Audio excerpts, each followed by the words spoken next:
Do Hall Oates have the Simon and Garfunkel effect? Let's dig in, shall we? Kiki Classic Rock. Hey everyone, Kiki here, digging into some musical tea. And who doesn't like some really good tea? I love tea, especially ginger tea. It helps me sleep at night. I'm just a ginger tea type of girl. But that is neither here nor there, so let's go.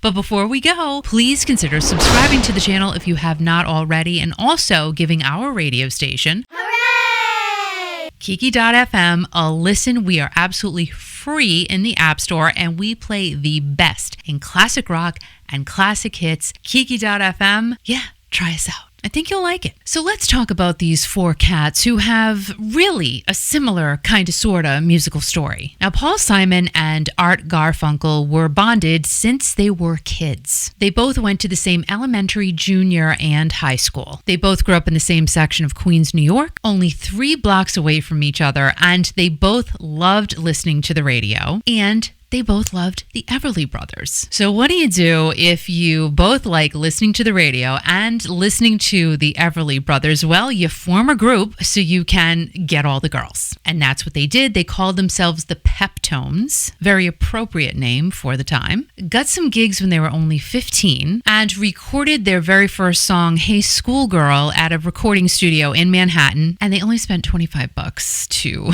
record that record. Can you even imagine? So they're there recording this record. They get heard by promoter Sid Prosen, and he signed the guys pretty much right on the spot. Well, he had to talk to their parents first because they were underage. Had to get permission from the parents. And off they went. Now, at this point, Simon and Garfunkel were not yet Simon and Garfunkel. No, they weren't. They were known as Tom and Jerry, not the cat and the mouse, the boy and the boy. But I don't think they really were thinking about Tom and Jerry, the cat and the mouse, when they called themselves Tom and Jerry. But who knows? I wasn't there, so maybe they did think they were Tom and Jerry. I don't know. Now, this is just kind of crazy. The other day, my husband Al and myself were talking about how radio DJs used to take bribes all the time to play someone's music on the air. I know, super sketchy. But if you wanted to get on the radio, you needed your song to be heard by people. This is what you had to do. Slip some cashola to the DJ to get some playola. And this was really called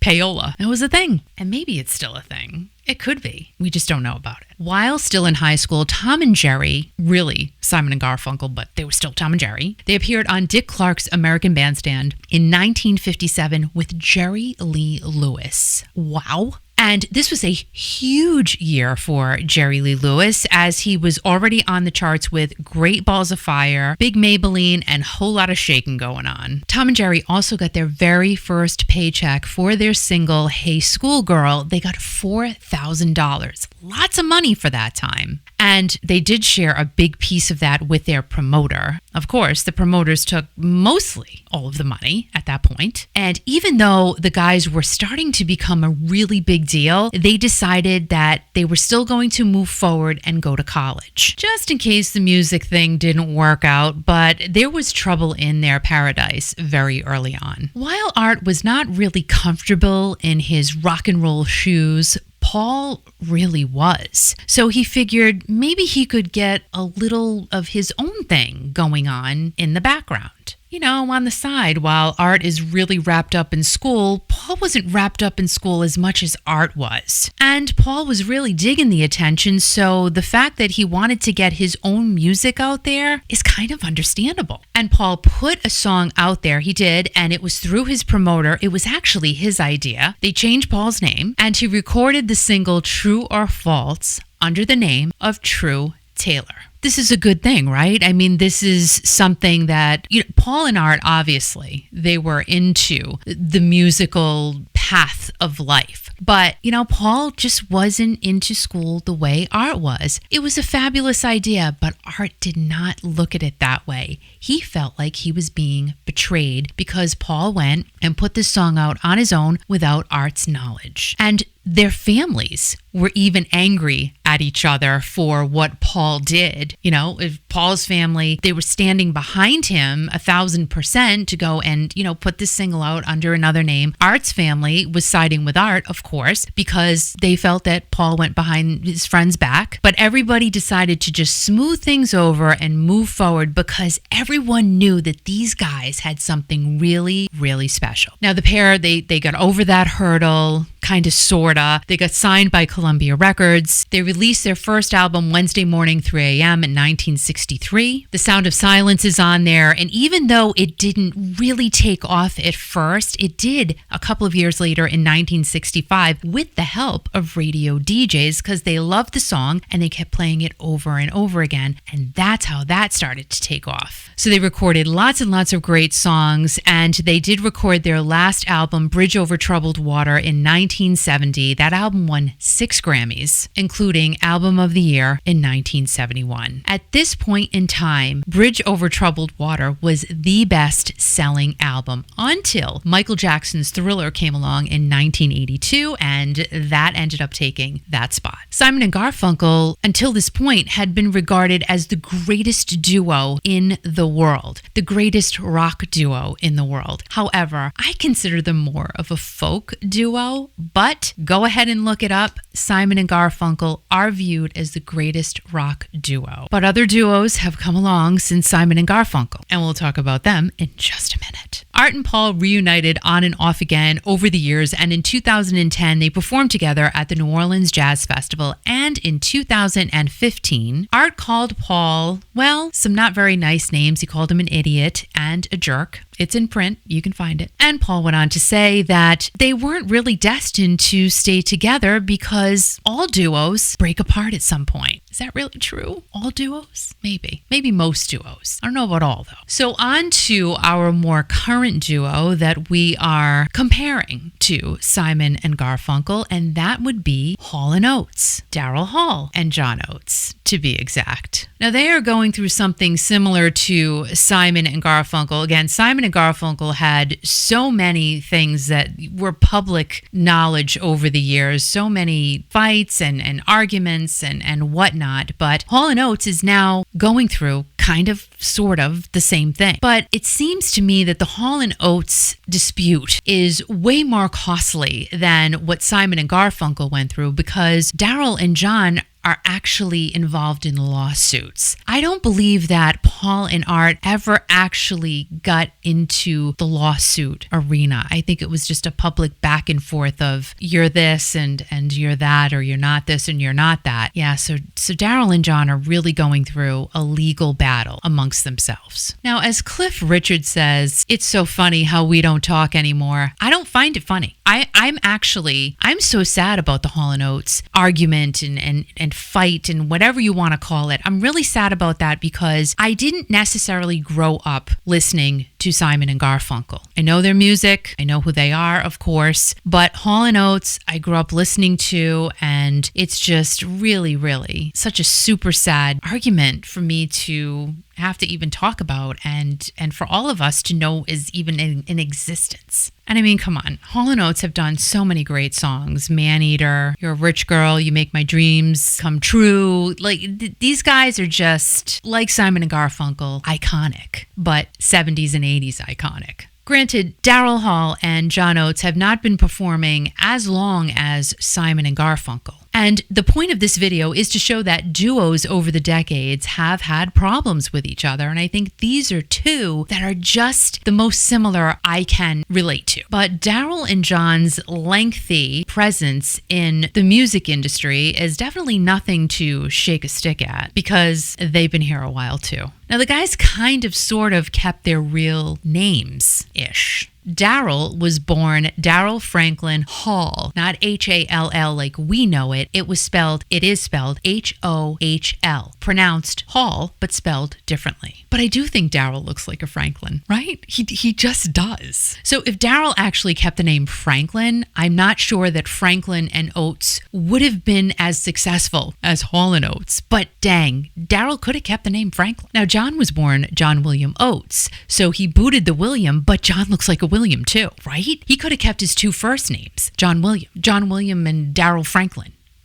Right? That kind of sounds like a Simon and Garfunkel duo name-ish, sort of. But now, when you really think about it, Franklin and William, that might have worked for a duo's name. And it would have been similar to Simon and Garfunkel. Franklin and William, Simon and Garfunkel, you get the drift. But I'm still glad they kept the Hall Oates. Now, the name is not officially Hall Oates, which we try to forget about. Officially, Hall Oates is Daryl Hall and John Oates. But saying that name all the time, it's just full and lengthy and exhausting to say Daryl Hall and John Oates like all the time. You just Hall and Oates. This is what it is. We love them. So when they became roommates together in the 60s, they actually saw the name, from what I've read, Hall and Oates on someone's mailbox. And they're like, hello, that's it. That's the name. I mean, if that wasn't more meant to be, eureka, it was a eureka moment for these guys to be together and to be a musical duo. It's right there. Imagine, whose mailbox was that? I want to know. Did they take the mailbox at some point? Say, can I have your mailbox? Because this is where our famous name came from. It's from your box outside of your house. I bet they don't have the mailbox. They probably don't. I would have taken the mailbox. Now, John has said that he hates the name Hall and Oates. He has said that it's the worst name in rock history. Why? Why do you feel that way, John? I love it. And both of them have said they would have rather have been called by their original names, Daryl Hall and John Oates, but it's not going to happen that way. John and Daryl both met in 1967 when they were both performing separately for their own groups in Philadelphia at a concert musical band competition. But before Daryl took the stage for that competition, two of the competing bands actually got in a fight. And I've read in a few different places, not every single place can confirm this, but supposedly gunshots were fired. Like, that's some hardcore band competition there. So who wants to be around that if that's happening? John had already taken cover. Daryl booked it out of there. They both ironically bumped into each other and said, hey, what's going on? Just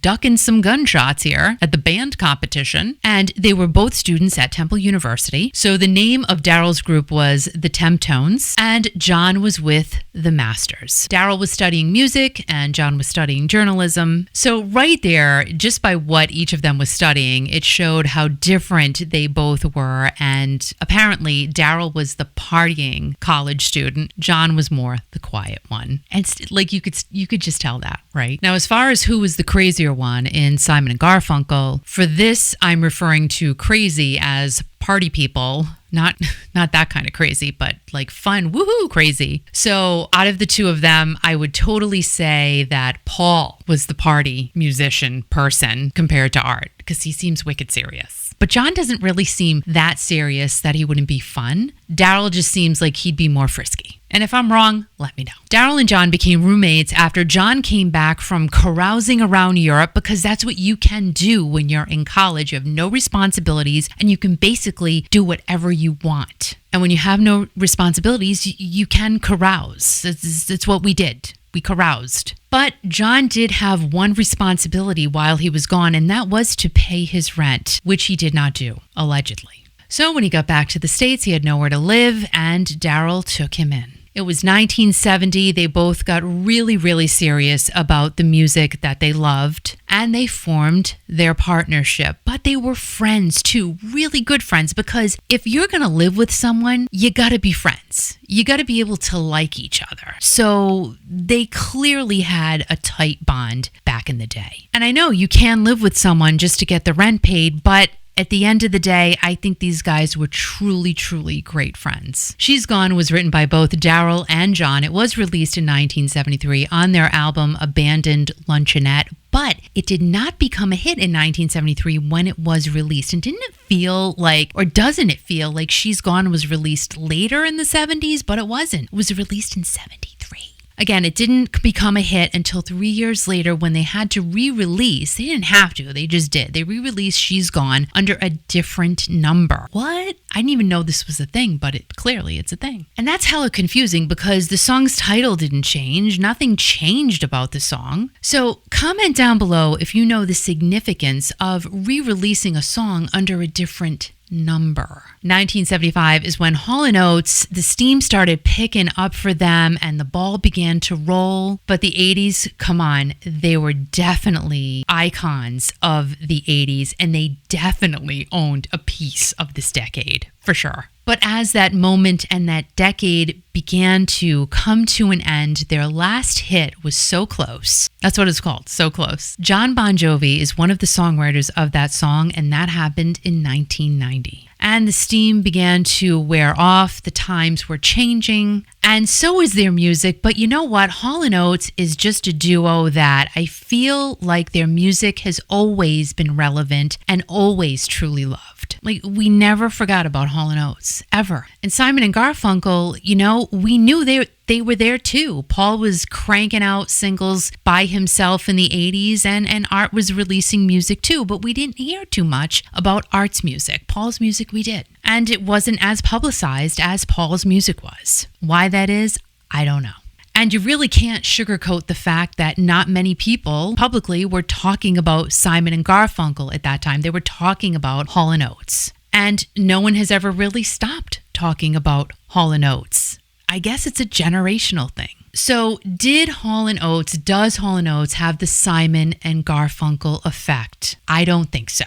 Simon and Garfunkel, they had a lot of issues with each other for a really long time, basically what seems their whole musical career. Daryl and John seem like they had a super strong friendship way in the beginning and throughout the years, but something changed before the lawsuit from Daryl towards John happened. What that is, I have no idea. And going back to what I said earlier, I don't believe Paul and Art ever sued each other. It was just a battle of words. And were they angry enough to possibly file a lawsuit against each other? It seems like they could have, but they didn't go to court to settle the hostility they had between the two. Unlike Hall & Oates, this is being battled out in the courtroom, and everyone was so upset because who saw that one coming? Who saw Daryl filing a restraining order against John? I know I did, for sure. And we didn't know why. Like, you think restraining order, it's just because you don't want someone to be within so many feet of you. But the restraining order was because Daryl was trying to block John from selling his portion of his rights to Hall & Oates. And also, part of it is what songs can John sing when he's doing his solo shows? What songs can he sing from Hall & Oates? And I don't think that was an issue with Simon and Garfunkel.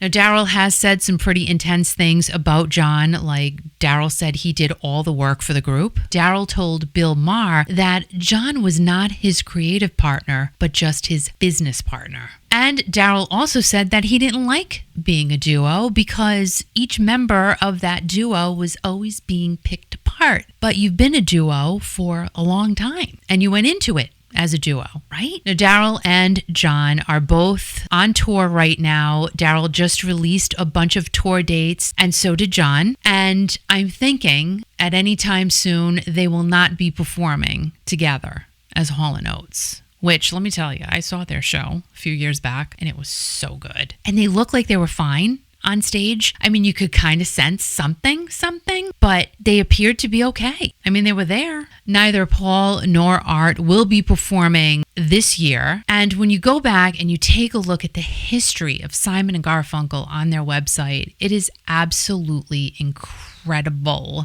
The music that they released together and the history that that duo created. Hall & Oates was one of the best-selling duos of the 80s, and the music they gave us is completely iconic and will always be. Now, these two duos did not make it relationship-wise to the end. One duo has a lawsuit against each other, and one duo does not. All four friendships broke apart, and if you want to dig really deep, at the end of the day, it seems to me like they all broke apart because of money. Simon was jealous of Garfunkel working in the movies, and Art felt betrayed when Paul released a song on his own, both things of which were compensated. Daryl was mad at John for singing certain songs on his solo tour, and and how he tried to sell a portion of his catalog and his rights to the group. Money clearly is involved there too. Money can definitely be the cause for a lot of bad stuff to happen, but it can also be the root of a lot of good to happen. And we just have to think how from both duos, we have iconic music that will live on forever and ever. And we all have to be thankful for that. So guys, thanks so much for being here. I appreciate it very, very much. And I love you, love you, love you. And I will see you soon.